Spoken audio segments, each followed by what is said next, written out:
Hello everybody and welcome back to my channel. My name is Tereza, and if you clicked on this video, chances are you are trying to decide whether to get the Magic Trackpad 2 or the Logitech MX Master 3. I have owned both of those devices for the last several months, and in that time I've been able to get a pretty good idea of the pros and cons of each one of them. Well, and that is exactly what we'll talk about in this video, and hopefully by the end of it you'll have a way better idea of which one is better for you and which one you should get. So if this is something you're interested in, then keep watching. Alright, so I have divided this video into several categories because after all those are two different devices, so it's not as easy as just saying one is better than the other, right? All of those categories will be in the timestamps, so feel free to skip around, but I would highly recommend to just watch the whole video so that you don't miss out any key piece of information. And the first comparison we'll make today is the price. The Logitech MX Master 3 mouse will set you back around $99, so about $100 US, while the Magic Trackpad 2nd generation is currently sold at around $119. So there is about $20 difference between those two devices, and while that is no small money and it is definitely a difference, $20 is probably not gonna influence your decision that much. So let's move on to things that are a little bit more important. And the second thing we'll be comparing is the design and quality. And let's start again with the MX Master 3. So here you basically have three options of which one to get. So you have the dark, the original black color, then you have the lighter gray color. And if you decide to get the option for Mac, this is what you'll get. It's basically also black, but it has the space gray details all over it, so that it's, you know, a little bit more matching with some of the Apple products. And same thing is the case with the Magic Trackpad, where you have this white version and the space gray version. As far as the quality goes, I was a little bit disappointed with how kind of cheap the MX Master 3 feels. Now, it doesn't feel like it's gonna fall apart, no, but for a product this famous, this popular and this expensive, they could have done a little bit more on the design front. It's not particularly stunning, it's quite chunky, it's quite big, it's definitely not gonna be the most beautiful thing sitting on your desk, but again, I don't think this is important enough to really influence your decision, or it shouldn't be, because the functions, in my opinion, far outweigh those little, you know, bits and pieces. But one thing I do want to mention is that even though I've only had this mouse for about a month and a half now, I'm already noticing a lot of wear on it, which is strange because I keep it in a clean and safe environment. So I don't really understand why there's already like scratches on the bottom of the mouse, and even on top of the mouse, like those two main buttons, they're definitely showing some signs of use, even after just 1 month, which is not something I would expect with a product like this. And another big downside is that the MX Master 3 is only available for right-handed people, so if you're left-handed, then I'm sorry. The weight is quite nice. I find that it's just about right. It's not too light, so it's not too easy to be pushed around, but it's also not too heavy so that it would be uncomfortable to operate it. Now the trackpad, on the other hand, completely different story. This product definitely feels luxurious. It definitely feels premium. It's Apple after all. Wouldn't expect any less, right? And I must say that this product looks definitely very good on the desk. If you have some other Apple products, this is definitely gonna look stunning. It's definitely gonna match them well. And overall, I just find that this is just very, very visually pleasing, which is not the most important thing, but it's definitely a nice plus. It's also a lot heavier, which I think it's a good thing, because then it's not gonna really slide on your desk. Plus it has those anti-slip little four corners which prevent it from slipping even further. Obviously you can use this with either hand or even with both hands, so this is not as discriminatory as the mouse. And after about 3 months of daily use, I can proudly say that this trackpad is not showing any signs of use whatsoever. Of course, it can get a little bit greasy or a little bit dirty once in a while, but you can just wipe it off. But after 3 months, 0 scratches, 0 other damages. The trackpad looks amazing, it feels amazing, and in the design category, I'll definitely name it the winner. Next up, connectivity. Now, I don't have anything too important to say here. Both of those devices I have connected to my MacBook through Bluetooth, and I find that for the most part it works pretty well.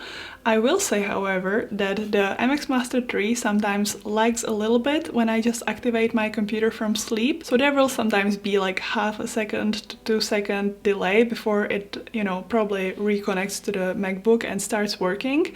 And although this is not really something that would hinder my work or anything, it is a little bit annoying, and it's definitely not something that would happen with a trackpad. And actually, one more little bit annoying glitch that I have experienced with the mouse is that the scrolling direction just sometimes seems to change for some reason, and I have made a video, which I'll link somewhere up here, on how to reverse the scroll direction, because for it to work properly with the trackpad you actually have to use a third-party app. But I find that while that scroll reverser that I use works most of the time, I think twice or 3 times it's happened to me that suddenly it will just like get reversed again and the mouse works like properly without the scroll reverser being enabled, and I just find it really strange, but for the most part it's been fine, and now I know that it does it sometimes, so I'm not like all freaked out, but I just find it strange. The use of the trackpad is overall super smooth. I've never had it lag, I've never had it die on me or disconnect, so there is really nothing bad I can say about that. I saw that in some other of the review videos people are mentioning that their mouse sometimes stops working, or some of the buttons stop working and they have to restart it, or that it lags often, and I must say that has not been my experience, so maybe they've just been unlucky with a faulty piece. So yeah, although both of those devices are quite easy to connect and to use, I will give the win to the Magic Trackpad just because it's, you know, absolutely flawless, absolutely smooth, it has no hiccups whatsoever. The setup was super easy for both of those devices, and one thing I really like about both of them is that even though I tend to disconnect my MacBook and take it someplace else all the time, I never have to reset them. They always connect right back up when I bring my computer close, and I really appreciate that because I can imagine it would be super annoying to have to always reconnect them back again.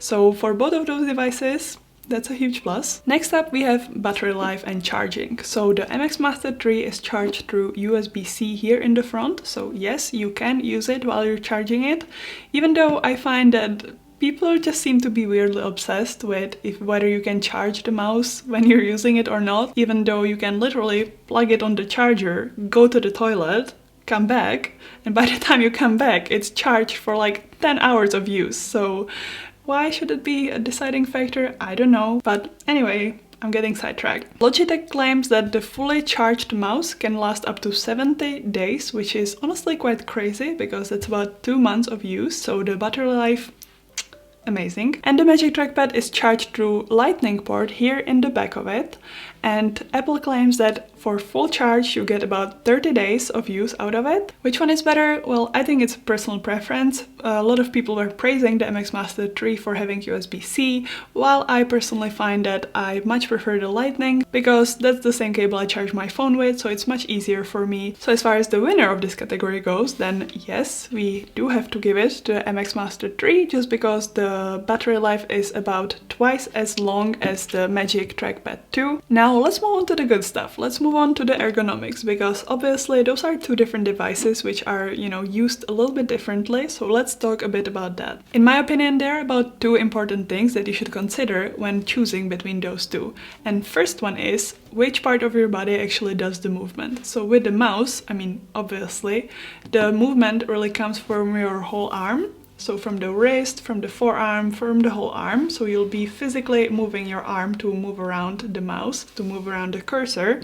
While with the Magic Trackpad, your whole movement is done by just your fingers. So you will, you know, probably have the arm in the same position all along, and you'll just be using your fingers to navigate around the place. And the second big difference is that with the MX Master 3, the mouse will obviously, you know, really hold your whole arm and hold its weight and shape on it. So it will be very easy to keep your hand in somewhat comfortable position because it will be resting on the mouse. While with the Magic Trackpad, you know, there is nothing to really hold your arm in place, so you will mostly be having your hand just float in the air while you navigate it with your fingers. And yeah, even though those differences are quite obvious and I probably didn't have to mention them out loud for you to notice, I still consider it important to say it because, for example, in my personal case, I bought the Magic Trackpad before I got the mouse, so for about 2 months I was using just the Magic Trackpad alone. And even though I'm used to using the trackpad because I use it all the time on my MacBook, I still found it a bit shocking just how tired my fingers were from just navigating on the screen all the time. And I think that's even more so the case because I do have a wide, really big monitor. I have 34-inch monitor, and I just think that the Magic Trackpad can get kind of, you know, exhausting when you use it on that big screen and you just, you know, navigate it with just your fingers all the time, because you can't really, you know, let your fingers chill while just using your hand. You are 100% reliant just on your fingers. And for some people, that's gonna be what they prefer. I did read the comments on some of the other comparison videos, and it really seems to be quite 50-50. On some people say that, you know, the MX Master 3 gives them excruciating pain, while some people say that, you know, they really couldn't get used to the trackpad. So the winner of the ergonomics category is probably gonna be, you know, a little bit controversial, and some people may not agree with me, but I would give it to the MX Master 3 just because, you know, it's really nice to the hand, it really supports it nicely. I have quite big hands and it also fits me well. Another thing to mention, if you have long nails, the trackpad can be a little bit, you know, hard to use. I find that people don't really mention that very often. And last but definitely not least, the features and functionality. Now, while I think both of those devices are amazing and have so many options on how to use them, I do think that the MX Master 3 has one main advantage over the trackpad, which is that, you know, all of those buttons are programmable. So you can set them and customize them to be exactly what you want inside the free Logitech app. And the amazing thing is that you can even set those buttons differently for different apps and for different programs. So for example, if you want, you know, this side button to be scrolling through the timeline in Final Cut Pro, you can do that, but in Photoshop, you know, it can, for example, change the brush size. Basically, there's so many options on how to set up this mouse to be exactly what you want it to be. We have right and left button, we have the scroll wheel, we have this button where you can switch between the free scroll and the line-by-line scroll, but you can even set up this button to be some other function. And then we have the side scroll wheel, which is amazing, for example, for Final Cut Pro. And then we have two more buttons on the side. There's also the famous gesture button down there, which allows you to, you know, swipe through your different windows on your Mac or to display the control center. I still find it amazing that a mouse has this feature because it's really a lifesaver. So there's just so many options. Now with the Magic Trackpad, you kind of get what you see. Obviously there isn't really that much you can set up. I think the only thing you can really play with is whether you do activate the three finger gestures or not, but that's about it. There is no buttons, there is no other way to customize this. So for this category, I would again say that the MX Master 3 is a winner, just because I find that, you know, it can do everything that the trackpad can and some. Now I'd like to say that in my daily life I actually really enjoy using both of those simultaneously. So I like to use the mouse mainly for the general navigation that I do, and then I like to use the trackpad whenever I'm doing some extensive scrolling or zooming. So if you still really cannot make a decision and you do have a higher budget, then I would not be afraid to get both of them, because I find that they complement each other really nicely. Each one is better at a little bit different things, and I just find that it's nice to sometimes just switch it up, because although you may find one more comfortable than the other, after a while, after many hours, anything that you'll use will become a bit uncomfortable. So I just find that it's nice to have that option to be able to switch it up. But I understand that not everyone's gonna want or be able to have that option. So let's finally talk about which one do I think is better. So if I could only pick one for the rest of my life, I would pick MX Master 3. Why? Well, as I already said, I find that it can do everything that the trackpad can and some, and I really enjoy that I can set up all these different buttons to suit exactly my needs. And also for me, the ergonomics just wins in this case, because even though I really like the idea of a trackpad and I really thought that it's gonna be the best thing on earth, and it's still amazing, don't get me wrong, I just found that my fingers would always get quite tired after several hours of moving them all the time, and I really enjoy having the option to just, you know, sit back and move my arm or move my wrist. And it kind of makes sense when you think about it, because the trackpads were invented for the MacBook, and on the MacBook you really only navigate around, you know, quite a small screen, like 13 or 15 inch or 16 nowadays, or 11. And for that I think nothing really beats the trackpad. It's so nice to, you know, just be able to do all the gestures within that little frame, but I find that especially on big monitors it's just way easier to navigate navigate around the mouse and it's a lot faster. And even though I have the tracking speed set to the highest speed, so to the fastest setting, I still find that it's just a little bit slower to use with a big monitor. And even just because of this one single thing, I find that I'm more likely to reach for the mouse for longer periods of time. And that's it for this video. Thank you so much for watching. I hope you found it useful. Definitely do let me know down below which device you ended up going for or which one are you thinking of getting. And if you have any questions, comments or concerns, also do let me know down below. Feel free to check out this video or this video and also consider subscribing. It would really make my day. And I'll see you in the next video. Bye!